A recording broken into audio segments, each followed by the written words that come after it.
Hello guys, in this video I'm going to show you how you can save recipes on SideChef, but first I wanted to tell you that don't forget to subscribe because at 10,000 subscribers I'm going to show you my YouTube revenue statistics and my growth strategy, how you can make money online. So first open the app,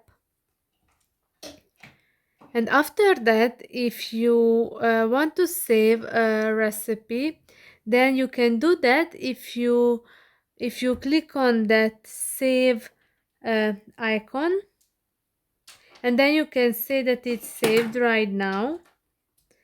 And if you want to check all your saved recipes, then you can do that if you go to the saved recipes option, which is at the bottom of the screen, the third one.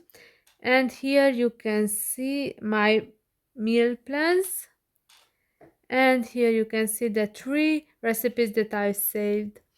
So this is for this video. I hope it was helpful for you. If it was, please consider subscribing, and see you in the next one. Bye bye.